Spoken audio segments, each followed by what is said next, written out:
Okay, so today on the podcast, I'm really excited. We've been talking a little bit already, and I'm already jacked up, but I've got Shelby Stanger. And Shelby just has released a book called Will to Wild. And I've been listening to it. I'm not quite done with it yet, but it is, everybody needs to go read this book because it is so aligned with what I promote in the outdoors and connecting and as she calls it, wilding and all. It's just amazing. But she is actually the host of REI's Wild Ideas Worth Living and Vitamin Joy podcast. And again, she has her book, which you can order anywhere. But her podcast, I do want to mention, was something that she created.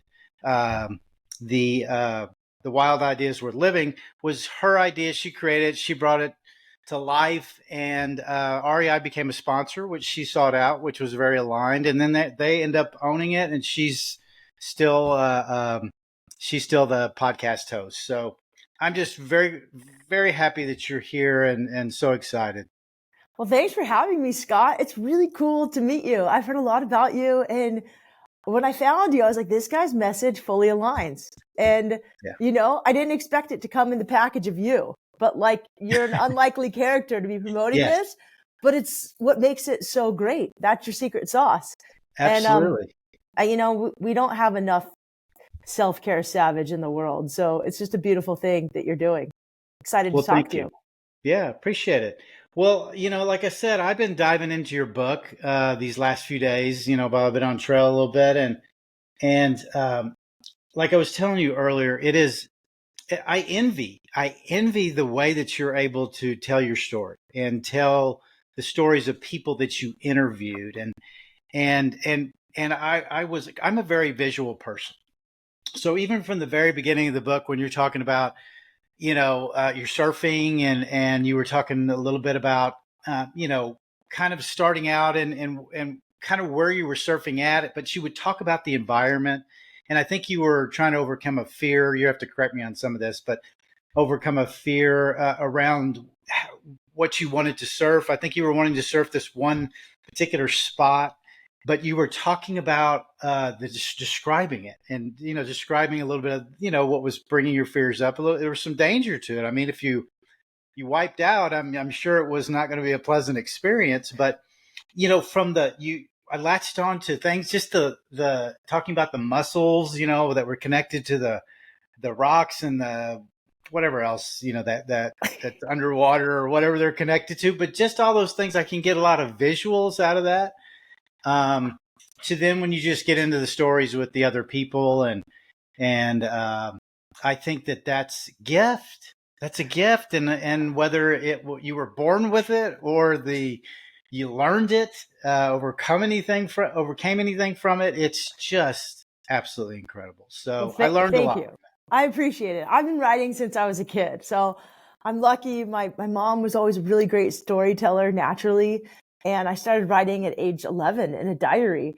And then I ended up writing for newspapers at age 15. I wrote for a magazine at age 16. And so I went to journalism school, thought I was going to be this like hardcore CNN journalist, interned at CNN, didn't become a CNN journalist, decided to Okay. instead cover action sports and adventure, which there wasn't anything really carved out for that in 2001 when I graduated, but I finagled myself into jobs and roles where I could write about adventure. Sometimes that meant taking marketing jobs for a little bit, but eventually I quit the job, became an adventure journalist full time in 2009, which led to starting a podcast because I've always liked the interview part of journalism the best. And eventually that led me to writing a book. But I'm going to tell you, Scott, I wanted to write a book for like 20 years or more. Okay. So there was a lot of pressure to finally write a book. And I didn't imagine that the book would be this book that I have out now, Will to Wild. I thought maybe I'd write a memoir, but I don't know if I have enough life experience to fully tell my memoir. And there's too many family members still alive to really write the memoir I'd want to write. So instead, I wanted to convey this one idea that I'd been really studying almost accidentally since I was a kid, which is adventure is an incredible way to heal, to gain courage, and to change your life. There's so many things people are doing right now to change their life, from And it's okay. It's great that people are trying new things, but there's nothing like an adventure, even a small one. And, it's an adventure if it's an adventure to you. So we're not judging sizes of adventure, Right. but adventure builds courage. You're out in nature. You could heal. I mean, there's just so many layers to it. And I'd also read a lot of self-help books, and I'd read a lot of adventure books. And there wasn't an adventure book out there that talked about what happens when you go pursue an adventure. How do you deal with fear, imposter syndrome, telling your partner, your parents, or your boss that you're going to go be selfish and take a couple weeks off or a month off or a year off or however long you're going to go do this thing. And then what happens when you finish your adventure? Sometimes there's a little bit of depression and fatigue, which people weren't talking about, but they were talking about in my podcast. So I just took a little bit of memoir. I took stories from people I've learned and lessons from my own adventures and put them all into kind of a step-by-step journey on how to go live out your own will to wild, especially if you're starting stuck or if you're scared or afraid, like I was when I started the book at a place called Rockpile, which you're talking about, where there was a surf break in Laguna Beach. And basically, if you caught a wave at this one wave and you messed up, you would hit rocks. Right. And it was very scary, but it's not scary to very advanced surfers, but to me, who was very intermediate at the time, it was terrifying. Right. It's still scary if it's big there, but it's a great wave. Well, yeah, I got everything you just talked about was, what I was experiencing, with what you were telling. Everything you just said is your path and the journey. One thing too, and it was mentioned a couple of times, Ryan, I really latched on to too, because I was an administrator for an adolescent residential treatment center for years. So I, coming from the streets and then progressing through, especially being a minority and all, that's such an inspiring story.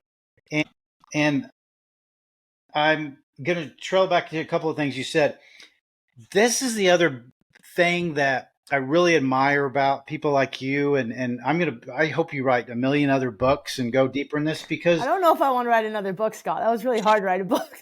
Well, I didn't write anything like you wrote, and I think you write great things. Me crazy.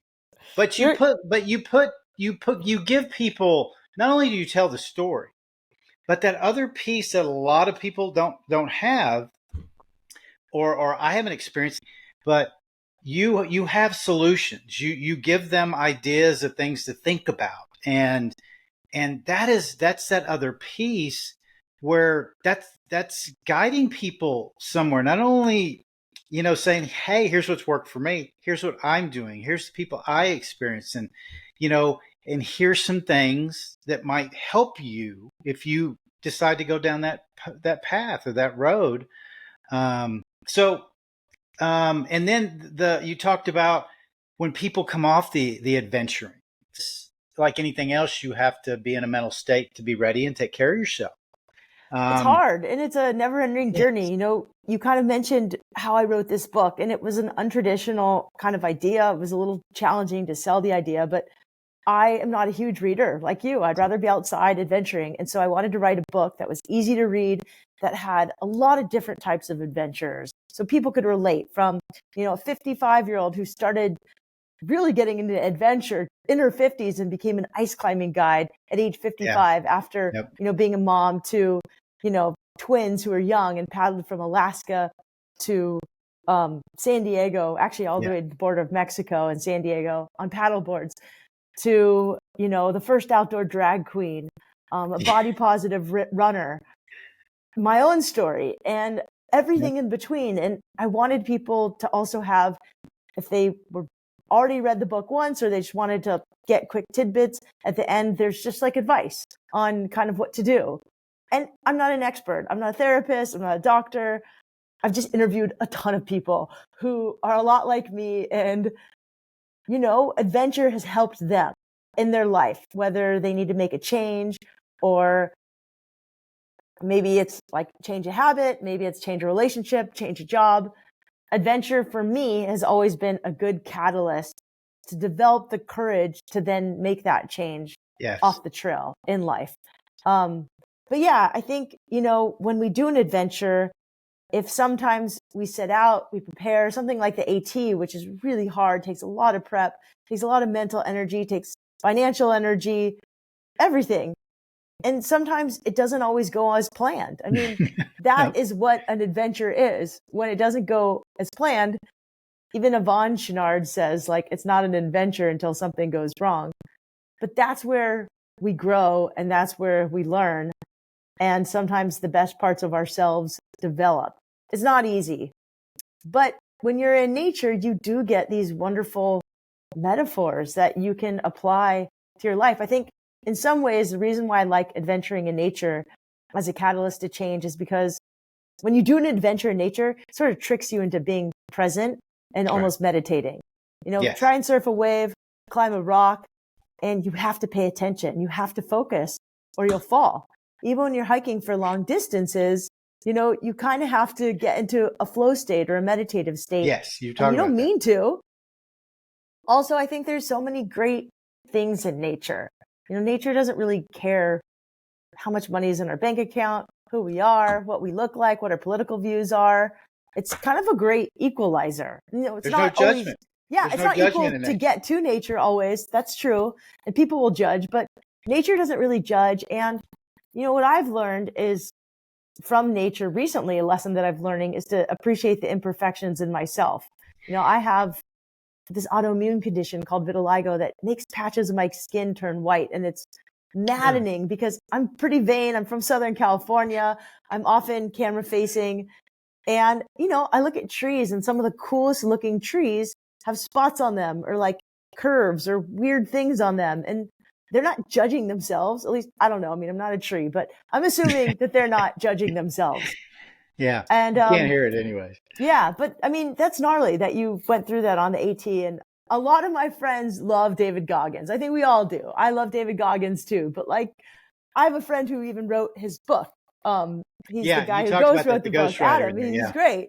And I don't necessarily I think David Goggins is a great person in this world, but I don't exactly adopt his philosophy No. because Everybody does. I've learned recently that rest and self-care for me is a better antidote. I didn't also have his upbringing, his lifestyle, so I can't relate. I think, David Goggins is awesome. And he was also trained, in the military. So he was trained for war. So I think, in everyday life, I don't necessarily think some of his philosophies apply.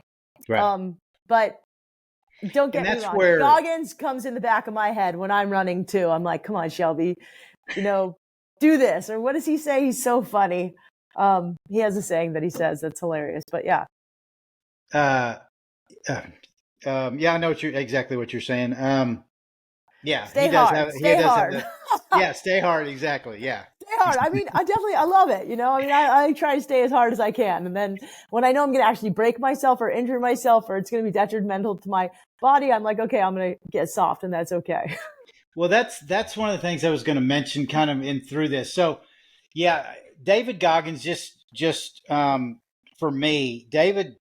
First of all, the reason I connect so much with him is if did you read his book or Oh, listen I to his loved book? his book. Yeah. And I actually have a mentor and friend who hired him and wrote a book called Living with a Seal, Jesse Itzler. Yeah, And I oh, mean, I love Jesse. Goggins is a legend. Like he's wonderful. Yeah, I love And his Jesse. upbringing was hard, very Yeah, hard. yeah, yeah. Oh, and that's what I related to. So Mm. he and I, uh, same story, same but different. If you know what I mean. Yep. Same circuit, just different. So Challenging that's what really childhood. got me. And I read it 6 or 7 years ago when it came out.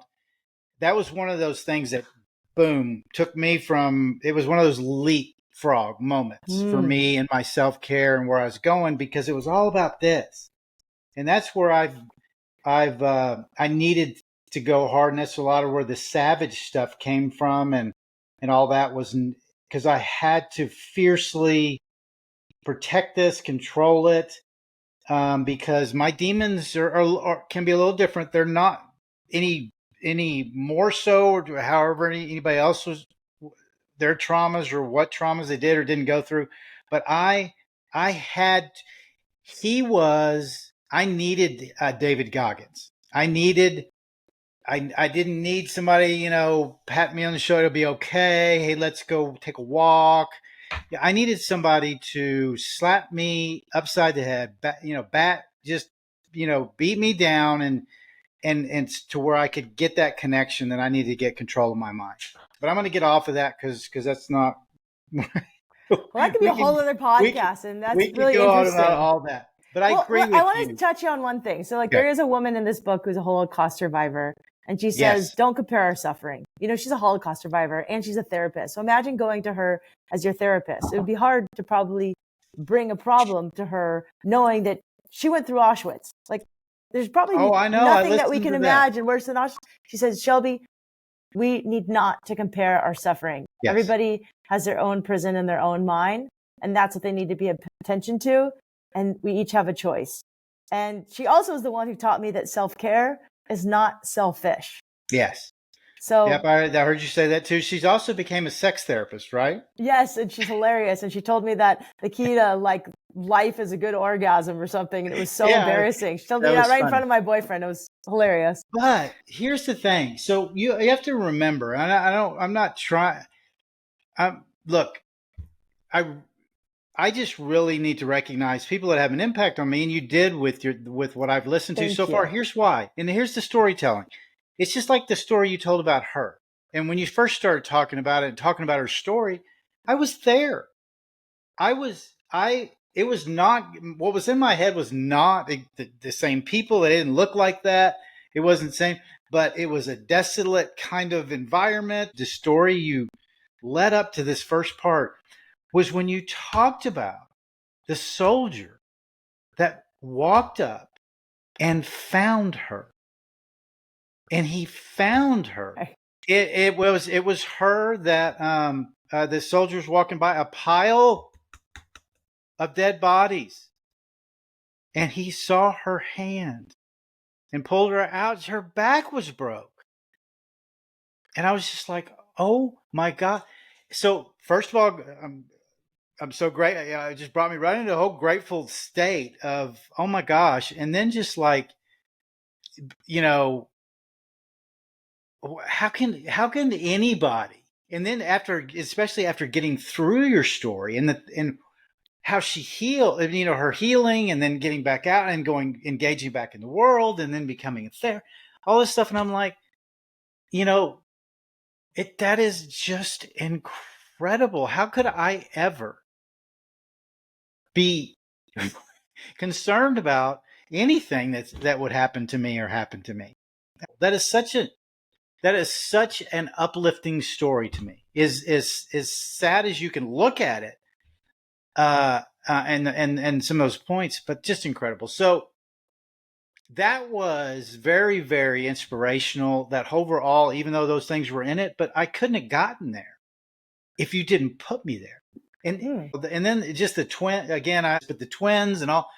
I'm seeing them on their boards, and I'm seeing them with their gear and what maybe they've overpacked with. I'm just seeing all these things. I'm just watching it playing in my head. Well, thank you, because I fought my publisher about including pictures and lost that battle. So I'm really glad that you enjoy the book without the pictures. And I guess you're listening to the audiobook, which is my voice. So that's really fun. Absolutely. So that was the other thing too. And anybody that on here that's listening to this podcast, I always recommend is you definitely got to do the audiobook. Certainly grab the book and have it handy and mark some things and read it. But the audio is amazing. It's just better. It's yours is. Some people aren't. Well, you're going to get to some. If you're not yet at chapter 8, and I have to say a couple words that make me very awkward. So you're in for a treat. That's where we get into humor, and fear, and it's probably my favorite chapter because, the whole book is really about fear and how we get over fear using nature as a catalyst to change. But in the fear chapter, I interview Alex Honnold, who has a very interesting relationship with fear. He has it like the rest of us, but he's kind of in his camp of his own, but he also uses humor as a salve, which I think is sort of this underrated tool that a lot of adventurers use and that you have to kind of have when you're on an adventure, because things will go wrong. If you sit there and you beat yourself up about it, Right. it's not going to help you in the wild, especially. But if you can sort of like problem solve and then maybe laugh about it, that will give you fuel to keep going. Laughter is such a powerful tool that we can use in life, and one that personally I like. I have a little bit of an inappropriate sense of humor. It's more like a 12-year-old boy, but I laugh at like kind of silly things. And I don't know, I just find that humor and laughter is just such a beautiful part of the human experience. It's one that the last couple of years has been hard for our society currently, but I think we're all finding our collective sense of humor. So anyways, I'm excited for you to get back to that part of the book. And thank you for your kind words. I appreciate it. Yeah, absolutely. And again, all these other things that you touch on. And again, it is with going out, and anybody going on an adventure is, especially if you've already been on one, it gets easier because you start understanding that again, things are going to go wrong. I mean, you can plan everything you want and do whatever you want, but it's going to rain. It's going to, you can't predict, this, you can't predict things. I mean, I know anybody held a gun to my head and said, look, you're good for the rest of your life, you're just going to walk for 100 miles a day. Then if I had to do that before the trigger got pulled, I could do that. But it's the mental part. It's when on the AT or whatever it is you're doing, those stress points, how are you going to respond? How are you going to handle them? Because even if you're prepared for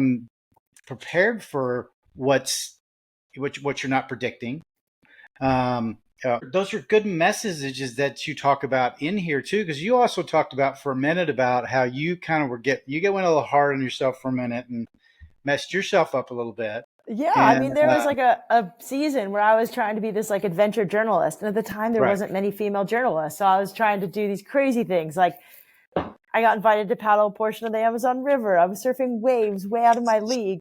I was dating like every adventure surfer stuntman out there. I was a little bit of a dragon slayer, PG-13 dragon slayer. We were just kissing. But, I was kind of an animal. I was like this Amazonian version of myself. And what I learned, and I wouldn't have learned if I hadn't done a couple of adventures in nature, is I learned to yield to the softer parts of myself and to surrender.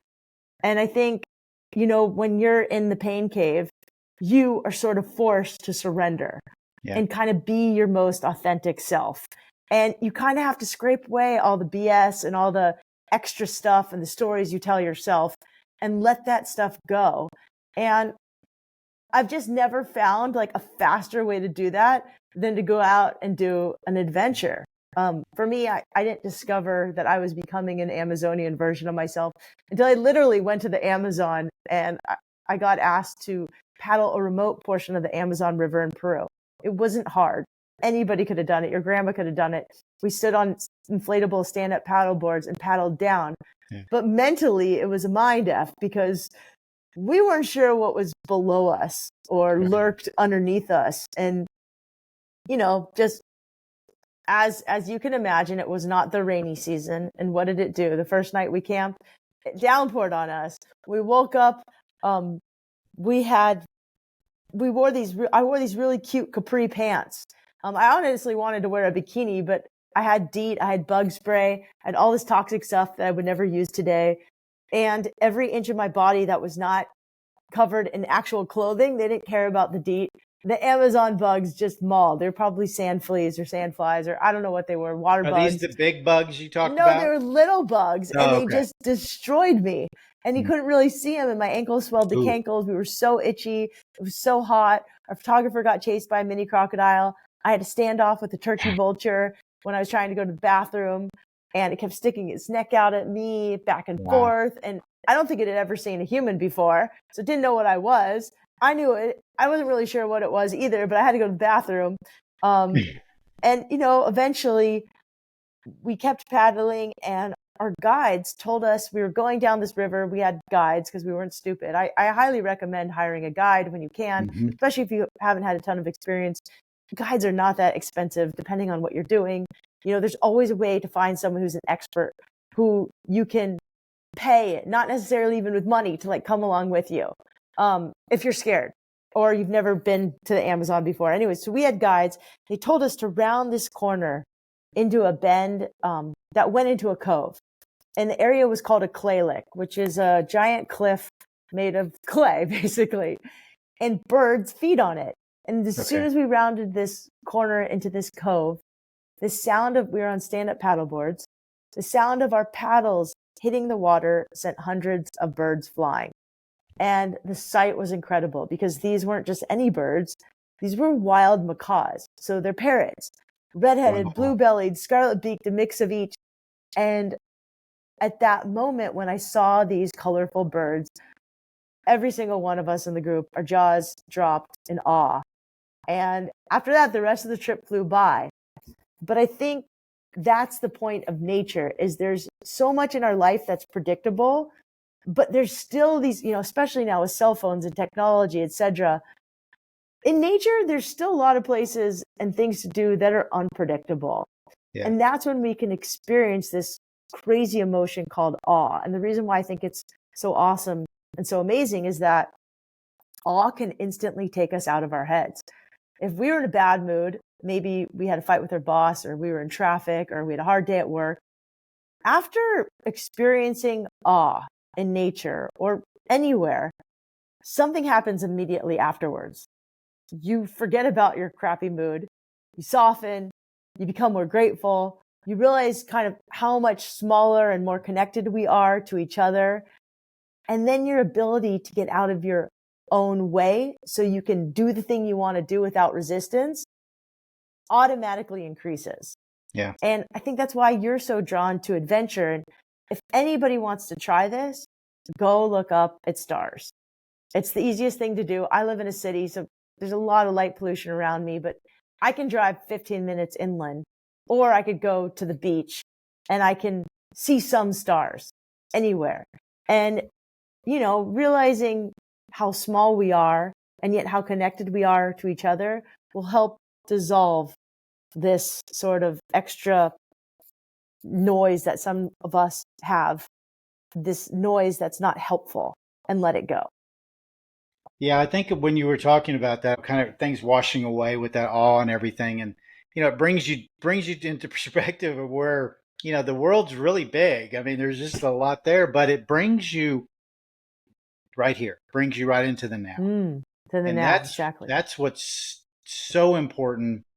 Where we're not enough of us aren't in that place, and that's the whole point about is putting yourselves in opportunity to whatever can help get you to where you need to go. Like that's the amazing thing. You also talked about finding a tree to sit in, looking at the clouds, the different shapes, just all these different things. There's not anything you won't find if you'll take a walk, especially when you can take a walk and get rid of some of that noise as much as possible to where you're just hearing what is actually in nature.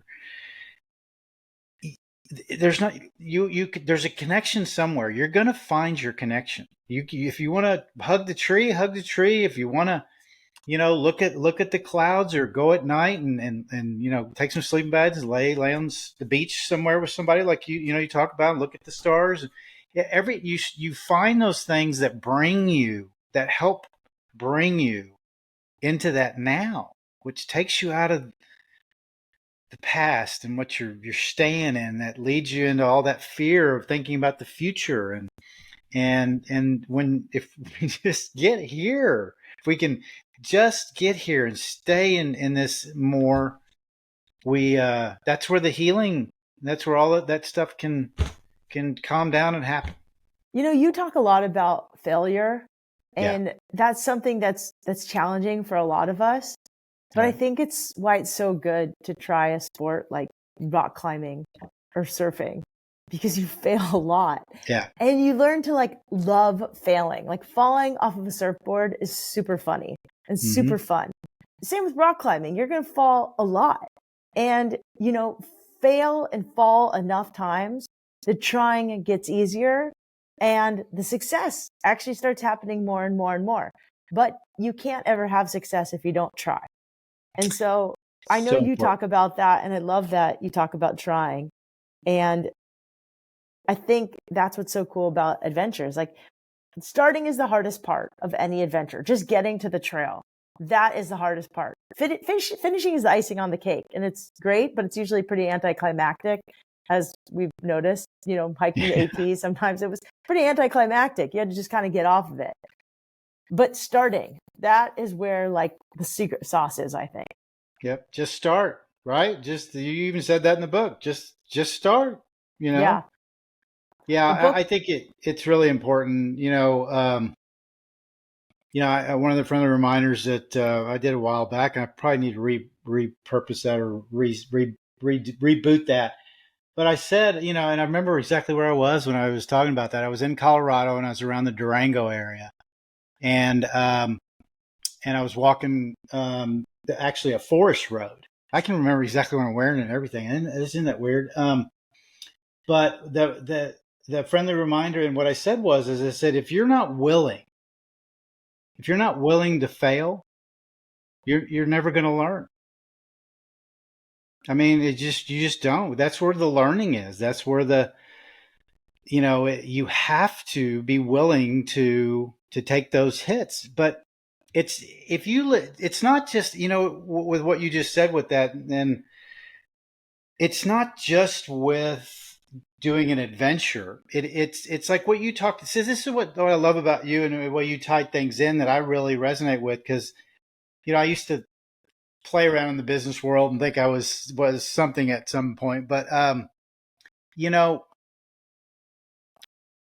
what you talked about. It's just not. It's an idea that you have. It's something. If that wilding, taking that adventure can be starting a business. It doesn't have to be outside. But one of the things is if the most successful business people you listen to, even whatever self-help books you do read or whatever, it's going to talk a lot about, business people talk about it too. I love it when I fail. That's how I learn. That's how I'm going to get where I want to go faster. So there's huge connections with all of that. But it's nice. It was nice to hear when I heard you talking about that. And I was like, it's so true. It's starting anything. You don't have to get on a trail. That's just what I'm going to promote. That's just what I know works for me. That's what I know. And I've seen work for a lot of other people. Doesn't mean it's for you.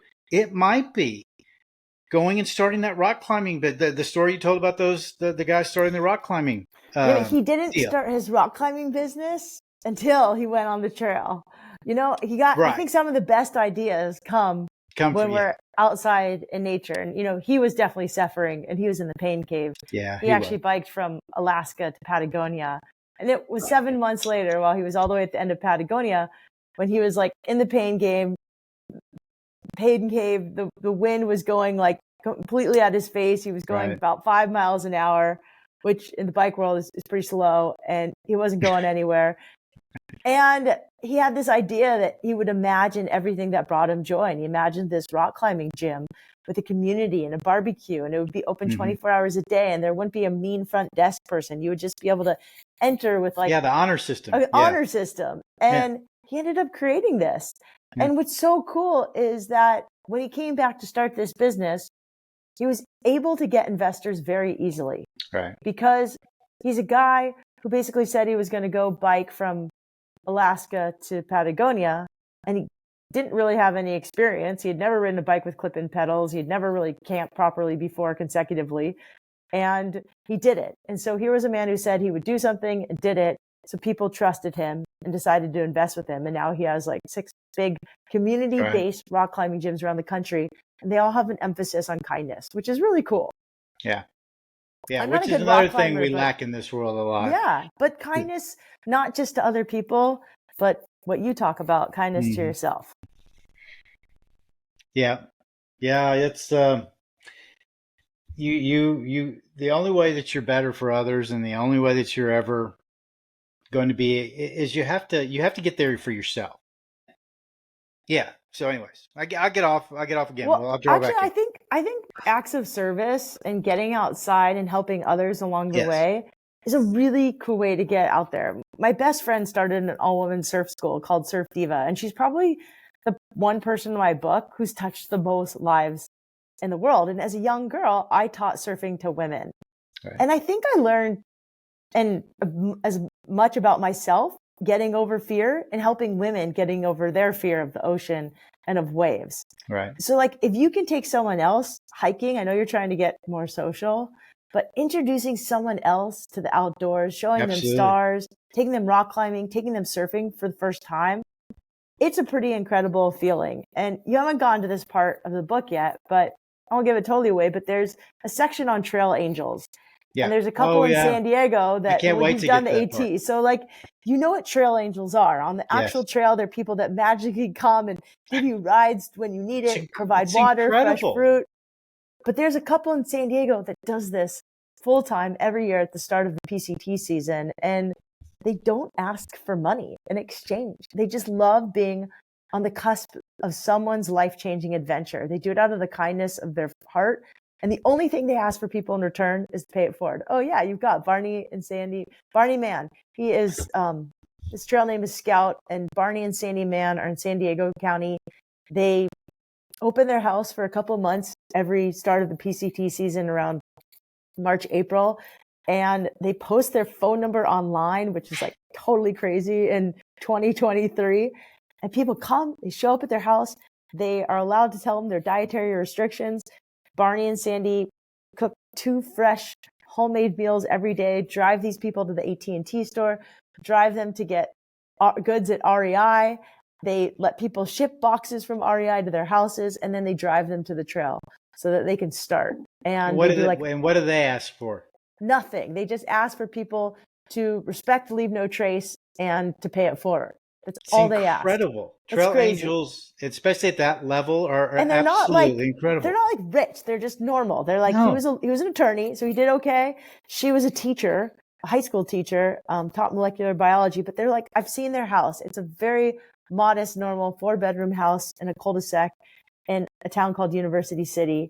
It's not fancy. You know, the most exciting thing they have are like pictures of the PCT, art from the PCT, homemade mugs of the PCT. I mean, they're diehard trail people and they love what they do. And if you're around them, you want to be kind and pay it forward too. Yes. And so I experienced a lot of that. Yes. Last year, and the trail angel stuff. And even when I dislocated my nose, you know, the guy that took me to get some help with that. But anyways, so I met another guy. His name was Rob. He was actually on the podcast a few weeks ago. He owns a couple of outdoor outfitters stores in North Carolina and Georgia. That they're called Outdoor 76. But he really helped me out with some feet issues and things that I was dealing with and all that. But anyways, we became fast friends, and you know, we were a couple of guys far enough in our self care, you know, that we could have those man conversations that men mostly don't have. But anyways, I told him last year, and he was so helpful to me. I said, look, I'm going to come back and volunteer for you guys at his stores because they do a lot of that. They have in their stores, they have these, the basement area where they've got set up with washing machines and a little lounge area and ping pong tables. So the hikers that come in can set their gear in, then go walk around town, but then they can wash their clothes. They can do a lot of stuff. So, anyways, I went back and volunteered for about 4 days helping them, which was part of also my re-socializing, which it was exactly what you just said, you know, giving, you know, doing something to kind of give back and help others too, because that's what I'm into. So, Shelby, this has just been amazing and an honor for you to be on here. But I do want to point out, you know, a couple things just in parting, but, you know, just from what I've been through, but also a big part of this. Look, I was raised majority of my childhood by a single mom. And I know how hard it is for a woman. And again, this was back in the 70s. You know, again, I'm not a woman and I don't know exactly how much easier or harder it is now, but there's still the same struggles there. And as you talked about a little bit, as you were telling your stories, I thought about my mom when I was when you were talking about, only because you were talking about you went on that one writing assignment, and I think you were with 9 other dudes. But like that was enjoyable. I'm not gonna lie. I enjoyed Right. But I that. mean, but you had to I had to convince. prove myself There though, was a little and hey, convincing to that yeah, and proving that, there and was some that's hanging. that's unfortunately what you have to do, right? You had to kind of do that. You had to deal with that, overcoming that a little bit, A little right? bit, yeah. I mean, I So was I was lucky. They were very kind to me, but yeah, they definitely gave me a little bit of grief. So I so came far for the course. so that's that. I appreciate that. But anyways, but just the other thing too, because we were talking about you again, the things I got from your book around mental health. I got through that chapter, I think, and you talked a lot about mental health and the connection of mental health and all that. I was so appreciative of that.